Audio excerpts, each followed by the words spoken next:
Hi, my name is Laurelee, and this is It's Not About Food. So it's not about food, and it's not about weight. What is it about? Everything else, because it's never ever about food or weight, never ever, not even one time, not ever, ever, ever.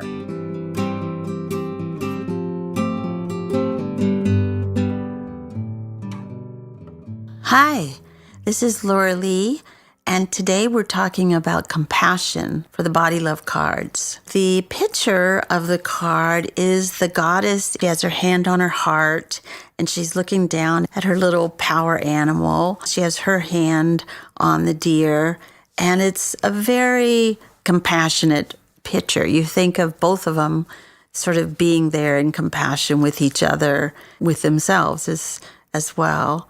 And the card reads, compassion is the necessary foundation for all healing. When we can have compassion for the parts of ourselves that we dislike the most, we can let go of the debilitating shame and self-hatred we have carried for so long and use our compassion to bring love, understanding, and then, if necessary, change. So for me, I went through many different recoveries before I got to the recovery of an eating disorder, and I did not have this foundation of compassion at all. It was more like not compassion, like trying to get better or healed in spite of myself, and not much support from me to me. I got a lot of support from outside of me, but there was still a lot of self-hatred. I was very disappointed with myself a lot of the time that I was going to have to recover yet again about something.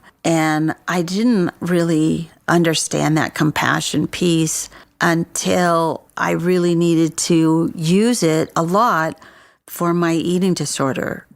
And I realized that whipping myself into shape was just not going to do it. I was very good at being very strict with myself, but not for long. I lost the ability to put myself on really severe diets, and I lost the ability to sort of make myself do anything anymore.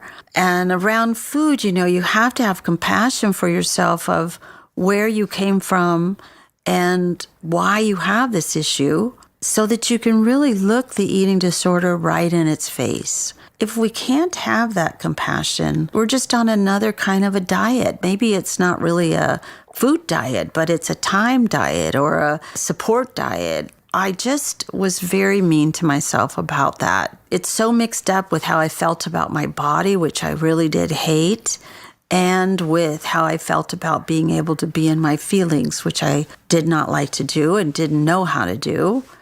So bringing that compassionate piece in was really the foundation. And then I could go back even and look at these other recoveries that I had gone through and sort of deepen those recoveries too once I had compassion. It really was about self-love, which, by the way, didn't have much of that, and respect for myself. Again, not too much of that. And once I could at least get a little bit of it or know that it was what I needed to do, I was able then to make the changes. And then the changes weren't, I'm going to do this for 6 weeks, and if it doesn't work, then I'll do something else. No, the self-love and respect and honor and compassion, lifelong lessons. But anyway, I really love that compassion is the necessary foundation for all healing. And it doesn't matter if you're going through an eating disorder or you're healing from a loss of a friend or you're healing from dysfunctional behavior with your family. We just went through the holidays, so guess what probably happened in a lot of homes. But anyway, so it doesn't matter what the healing is. The foundation is compassion. And today I have a wonderful woman here who I feel embodies compassion. There's her, and then there's compassion all around her. And her name is Shannon, and I'll let her introduce herself. Thank you, Laurelee. That is such an honor to hear you say that.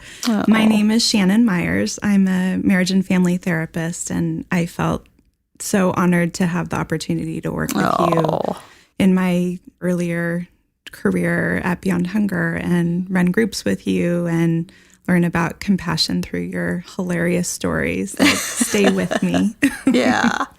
Yes, I would say for my own self, I have a private practice in San Rafael, and I do a lot of work with eating disorder recovery as well as grief and loss, especially around perinatal and pregnancy periods of time. And compassion is definitely been an important part of my evolution as a person and the work that I do with all of my clients and also as a mother. Yes. So it's been definitely inspiring to recognize when judgment shows up, how loud it is, how hard it is to kind of get out of the cycle of judgment and go back to a place of compassion.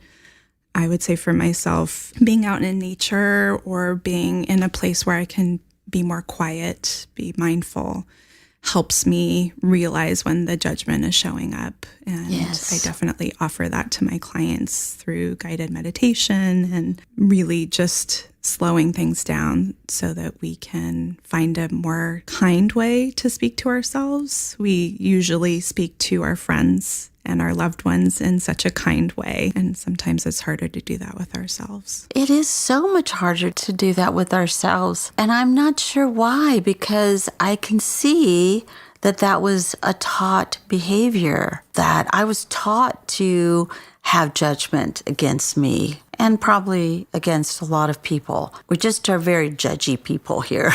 We can learn something else. And I noticed that my grandchildren are not as judgy as I was at that age.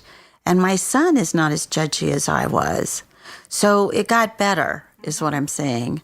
They still live in the culture that we all live in. But I know that at least my grandchildren are not so mad at themselves all the time. They will kind of let themselves off the hook, like, well, you did your best. That's okay.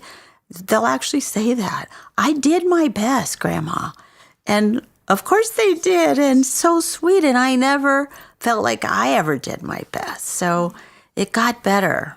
And I just wonder, how did you get yourself out of that kind of judgy place with yourself and learn compassion? And then what do you say to your clients? Good questions. I would say growing up for me, my parents were divorced. So there was kind of some back and forth and wanting to please, definitely wanting to make everyone feel special and not being able to be at Thanksgiving with both families at the same time. So somebody was always disappointed. So I had to let go of that. I wasn't able to control that. I wasn't able to make everyone happy. I had to be present with the people I was with and get to make choices. I had to make choices, or they made the choices when I was young. But I feel like perfectionism was definitely a part of how I coped, how I strive for thinking I was doing something ambitious, but really I was beating myself up and not enjoying what was happening. I was judging, I was criticizing, I wasn't in the moment. So I think eventually it became about how can I enjoy this experience and how can I be fully here and quiet that judgmental, critical voice. I think with my clients, sometimes I'll recommend that they turn down the volume on that voice or pause it or just notice that it's there. Maybe there's a good reason. I think you said, why is this? I think it's because of protection. I think that's sometimes how we insulate ourselves to get through difficult situations. That's right. I still say this, that I remember you saying, we were such smart little girls to come up with these ways of coping. It's a perfect sentence, because we are all like just trying to get through the day and get home to go to bed, and then get up the next day and do it again. We really are all just trying to do the best we can. Right. And how can we learn from those mistakes? Because I feel like I've learned more from my mistakes than the things that have gone smoothly. So how can I appreciate those moments, even though in the moment it doesn't always feel good to be there? No, and I pretty much hate that saying, what doesn't kill you will make you stronger. But it is true. But I still, when I hear it, I go, yeah, I'd like to talk to the person who has given me yet another lesson. But yeah, I love the idea that this is our coping mechanism, whether it's judgment or whatever. But then if we can have our coping mechanism be compassion, what a concept. And sometimes I know people with an eating disorder or judgment, they name it, they make it separate than themselves. Oh, that's showing up again. It's here to protect me. Maybe I can choose a different way of taking care of myself. Yeah. And part of that is like, what is my need right now? What do I need? And how can I be kind? And I think we listen more to that than the judgment. I think we get more out of the experience. And I liked what you said about you'll use nature, going out in nature to get that compassion. For sure.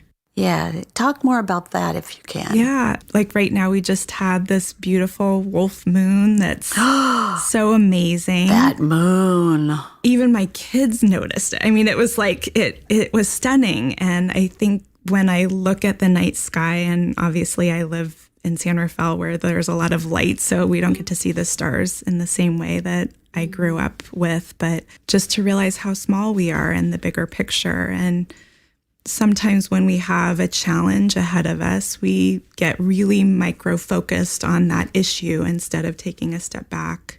And one of the things that I learned from my work at Beyond Hunger was connecting with inner wisdom and taking that step back and listening to our intuition and trusting ourselves that we'll find our way through. Yeah. Even if we don't know in the moment, we can breathe through it. We can lean in on people. We don't have to do it alone. I think sometimes with the judgment, we isolate and we for sure get stuck in our own, this is too scary to share with somebody else. I don't want to show this side of myself. But really, if we reach out to somebody else and lean in on them, they usually feel really honored to be part of the process and feel more like they can reach out to me if they're struggling, and it deepens the relationship. So yeah. It's so true what you're just saying. I love the image of that moon and realizing how small we are, but also that we're actually a part of the moon and that so many people saw that moon and we all looked at the same moon, if you will, and all of us felt awe and wonder and excitement about seeing it. And that shared experience, even if you don't know that everybody is sharing it, you sort of know, on some level. That we're all connected. We're all connected. We're really not by ourselves. It's an illusion to think that we have to do all of everything by ourselves. I mean, again, that was a protection for me because I got it, I can do it myself, meant that you wouldn't see if I messed it up. Yeah, and then you end up feeling alone and so alone all the time, right? And I think with the media being such a big focus now, we spend a lot of time kind of connected but disconnected, eye contact and being in community, and it doesn't feel as authentic. So no. How to choose people who we feel safe with to let our guard down and be our true self. Right. And struggle. Right. Because it is a struggle sometimes. Right. And to allow ourselves to mess up in front of other people and join, I don't know, the human race. And apologize if we said something that offended somebody else. It's okay. Right. Or go back and say, I told you I'd make all those cupcakes, but I really can't make them all. Can somebody else take that one? I'll be the door person for a few hours, whatever. Like, we can change our minds and we can set down boundaries. What a concept that was, too. That was huge for me. And not to say yes the second somebody asks me something, but to think about it. Like, look at my week. Is this really feasible? Because if I'm just running around and not able to be present and enjoy it, then it's draining. It is draining. And I wouldn't know why I was so drained. And I would blame myself for being drained rather than that I was running everywhere. I felt all the time like those firefighters must feel in Australia, just running around putting out fires. I felt like I had that intense stuff going on all the time, and I was constantly trying to stamp out some kind of problem. And it actually was very relieving when I could do my addiction, if you will, because then I let myself off the hook as I was doing that. Again, another coping mechanism. And then, of course, it never really worked for very long. And so then it was back at it. And how have you learned to teach your children about compassion? Do you have two sweet little children? They're both very sensitive beings. So part of it's how they are with each other and the jealousy and all of that comes up, and how to be kind. If we're not going to say something kind, then we don't need to say it at all. How to take space when maybe we are less patient with each other. Yeah. How to choose to be with people that build you up, that make you feel important and special and loved and cared about. And I always remind them how much I love them and how unique they are as a person on the inside, not just what they look like on the outside, which so great. Feels really important in this culture. It's so important because we're such a lookism society. So to tell someone how much you really do see them beyond what they look like is so great. I told my granddaughter, try to have descriptions of people without using what they look like. And she was, I don't even know what that is, because, she has red hair. Oh, don't say red hair. Just what else about her? Well, she has freckles. Okay, not freckles either. What's about herself? But I think it's good for us to stretch ourselves and come up with different ways of describing people. And they're trying to organize their world. And so putting people in boxes and categorizing is something that they do. For sure. And that our culture does. But of course. How do we value who we are as a person, qualities that are important, and talents too. My daughter is a really great artist, and it also is something that she doesn't have a whole lot of confidence about. So how to help her build that for herself instead of that confidence coming from me, that maybe it's a way that she can express her feelings when she's feeling overwhelmed, that she can write and draw. I know. What a wonderful gift. So that's beautiful, because I think we have to learn how to teach the youth to have this. I think they can teach us how to have it because they have it when they're really little, and then they go out into the world and it disappears because they're taught something else. So I guess what I'm saying is that to learn from them and then to remind them of what is real is so important. And I think the peer education work that you have continued to do is just such a wonderful way to do that. To hear it from somebody who's also young is so much more effective than hearing it from an adult. It's so true. I was telling somebody the other day that, first of all, let me say thank you. I mean, you and Felicia started the peer education group at Beyond Hunger before I stepped in. Took it over, thank goodness. Before I stepped in, where everybody was having babies. So I was way beyond having babies, so I could take this baby and kind of hold it for a while. But anyway, so the other day I was at a high school, and a 15-year-old boy came up after our presentation and said, I just want to say thank you for bringing this presentation into us. And he told me that he had just seen The Joker. And he said, it was so intense because the Joker didn't really want to be the Joker, but there was no mental health care for him. I mean, this is what he got from this movie. There was no mental health care for him, so he became the Joker like that. And he goes, I'm so happy you're coming in because we all need help. He says, I don't have an eating disorder, but I have other stuff that I can use what you guys were talking about that. And I was, do you want to take over the peer ed program? How great to have. The perfect guy for this, I mean, he really put it together, and I thought, that is it. We can use this for anything that we're going through, whether, you do have an eating disorder or body hatred, or you have depression, or you're just afraid to go to school because you feel like a freak. Anything you can use this compassion piece for. It's so true. I remember I was in the middle schools doing counseling, getting my hours. That's right. And I felt like people were struggling with their bodies a lot. It wasn't training that I had in graduate school. I was running all these groups, and we weren't getting to what was really underneath it, that pain, all those vulnerable feelings. Yes. And you and Carol came in and did a workshop, and these kids really were vulnerable and open. And I felt so grateful to have that as an offering. And, it was just this one kind of moment in time, but I think it really made a difference. It made a huge difference. And it really showed me if we just scratch the surface with the youth, they're not locked into this for years and years like we adults are. They're like, oh, I can let go of this? Okay, I will.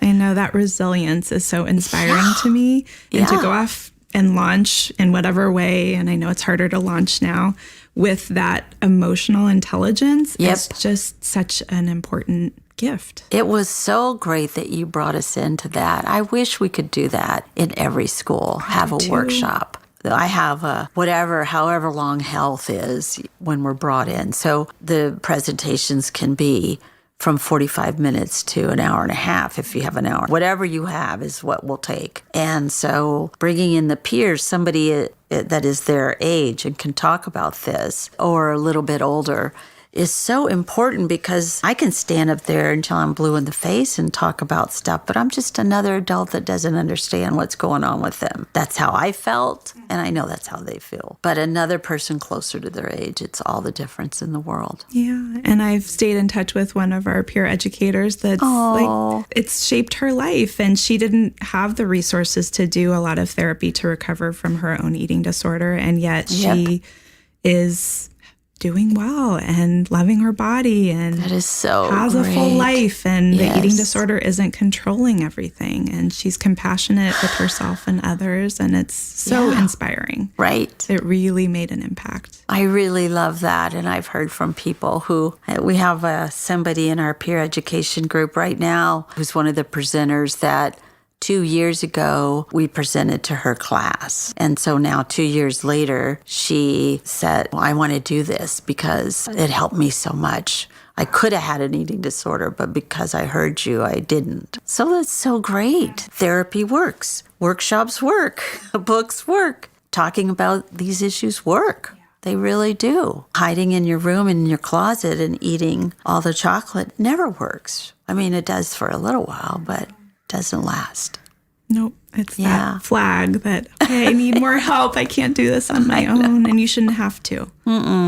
Why should we? We're all here together anyway. So I'm wondering, is there any other work that you want to talk about? Anything that you're involved in, or that you use the compassion piece, that would fit with that? I would say the grief and loss work definitely is a place where having compassion feels important. So my own story is I had a stillbirth for our first baby 12 years ago now. And that was an experience that just kind of turned my world upside down. And I had to revisit all my coping skills. And it changed my support system. It changed how I look at the world, and a lot of resilience from that. And a lot of appreciation for the beauty in this world. And okay, this part of my family that I dreamed about isn't coming into the world in this way, but how do I honor my daughter and help others? I was already a therapist at the time, and life was in transition. I was expecting to have a baby. I was leaving Beyond Hunger as the executive and clinical director at that time.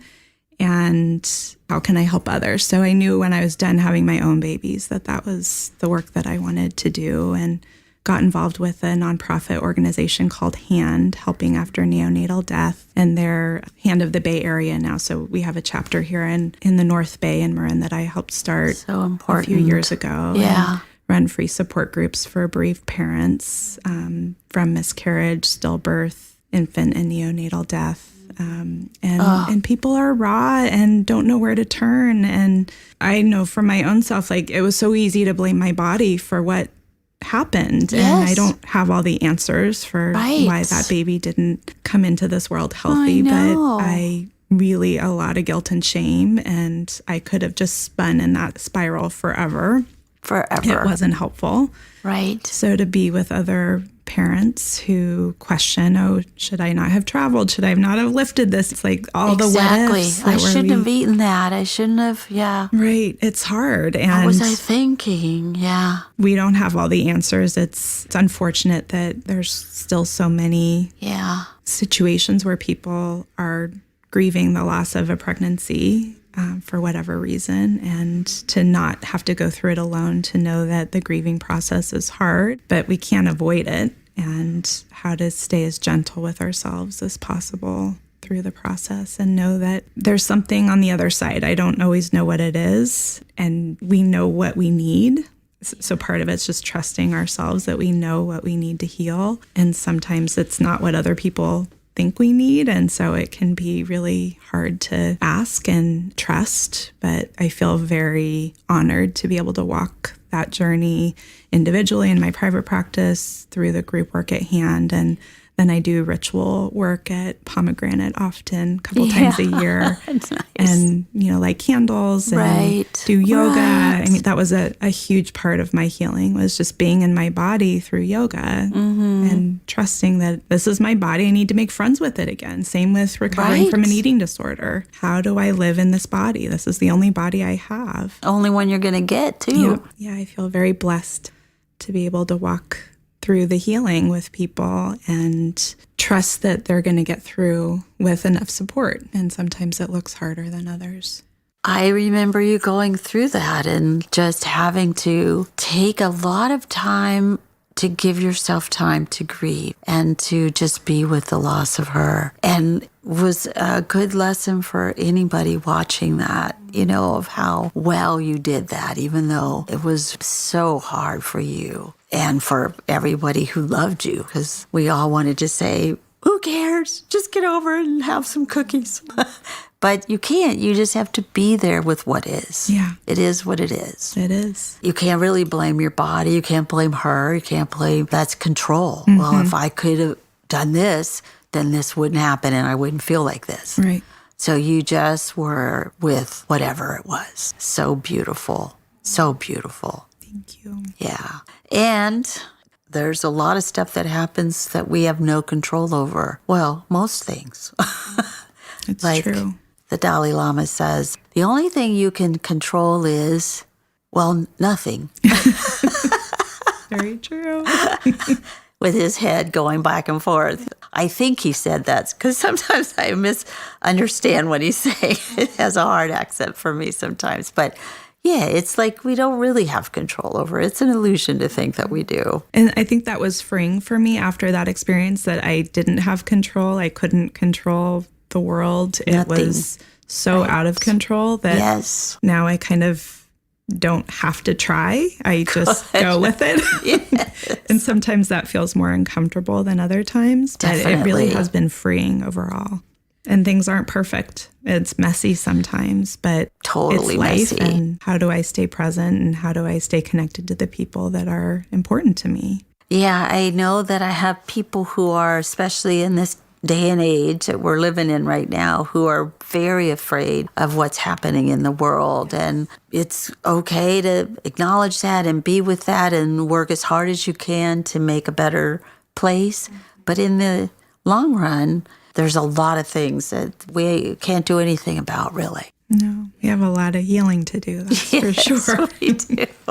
We do. So the beautiful work in all parts that you're talking about with people, it's working with grief. I mean, we all have to go through that grief of whatever it is. Even there was a part with the eating disorder that I had to grieve that I was not going to have an eating disorder anymore. Like I wouldn't have that particular enemy friend, that I was going to have to deal with whatever without it. And that felt too hard for me to do because I had leaned on this eating disorder for a long time. And then to grieve the ideal of what I thought my body should look like or be, and to let go of that and then accept what it was, which is a human body. Well, that didn't feel very good. That felt like I was giving up in the society we live in.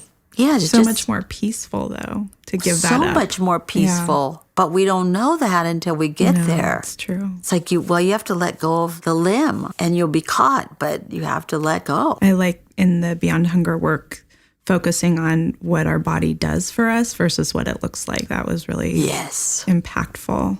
Exactly. What do we love to do? I love to hike, so having strong legs and being able to walk is really important to me. If I looked like the ideal image, that might not always work for my body, because this is my body that I was born with, and it doesn't look that way. So many women that have eating disorders or body hatred, they hate the things that make them women. They hate their breasts, they hate their butt, they hate their hips.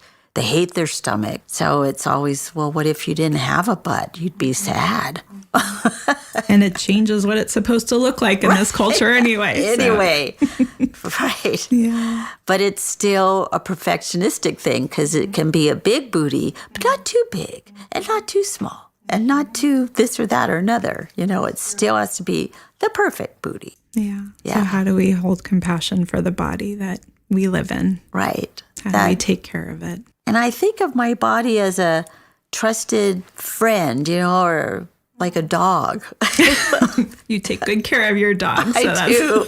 But like if I wanted to go up the hill, it will try very hard to do that. It will do it. And I have to be thankful for it that it did that, But I have to remember that it's my job to take care of it. My little dog, if I said, Scooter, wash the dishes, he would want to, but he cannot. And it's the same way with my body. I'd like to fly. Well, I need a plane around me in order to do that. It's not going to fly. So I have to be okay with its limitations as well, especially as I get older. So like what you were saying with, you had a baby, everything should be fine, and then it wasn't fine, and we want to blame especially the body. But there was no one at fault here. It was beautiful when I watched you go through that. So sad, but I remember. Yeah, definitely life-changing. Oh, for sure. God. All of this stuff is. Everything is life-changing. Kindergarten is life-changing. That's true. Such a sweet time. Yeah, maybe. Unless you're like my grandson who just cried at the door the whole time. Not that happy. It's a big transition. It is. Sure. Going from the only people who took care of him were his family until that day. Bye. It's like, oh my God. I think about that. Anyway, so any last minute things that you want to put in? I just always come back to when we're talking about compassion, how to be light about it, how I feel like there's so much heaviness in this world. I intensity. love that you're ending on this. Yes, exactly. Just sitting across from you, I can't forget about just the humor that you bring, the playfulness. How can we be gentle and kind to ourselves, and like what do I need right now? How do I take care of myself? Am I getting enough sleep? Am I drinking enough water? Am I nourishing my body? Am I doing things that I enjoy, moving in a way that brings joy to me instead of forcing myself to do something that I feel like I should? So how to be a little more caring about this process of, and lightly, like, oh, well, that didn't work out that well, or have you peed yet today, Laurelee? Maybe that's a good thing to do. Maybe that's why you don't feel good right this minute. Yeah, to be more light with ourselves. These issues are so heavy. And to take breaks. Sometimes it's okay to take a step back and not be in the middle, not listen to the news, not do everything that's on your agenda. How to kind of give yourself a little break to just take care. Yep. Go to bed early, whatever it takes. Put on your jammies at 6 in the winter. It's okay with me. Putting on my jammies when I get home. Just totally changes my mindset. Exactly. Let go of the day. Exactly. Yeah. I love that. So would you read the just for today? Today, I will practice meeting each part of myself with compassion. When I feel critical of myself or others, I will consciously choose again to see the situation through the eyes of loving compassion. Oh, yes. We all have to remember that no matter what. I remember Carol saying a long time ago to maybe one of our first workshops, if you heard nothing at all this whole day and you just left with a little piece of compassion for yourself, that's enough. Just start there. Yeah. And start with thinking of somebody that you love and remember that you can do it so easily for somebody else. That's right. And you deserve it just as much. Right. And they do that for you often. So we can just join the rest of them. So thanks to you and Carol for all the amazing work you've done in this world. Thank you. Such a Thank you for blessing. being a huge part of it, too. It was an honor. It is an honor. Thank you. Thank you for listening. And be sure and follow me on Patreon, Instagram, Twitter, Facebook, and itsnotaboutfood.com. Thanks.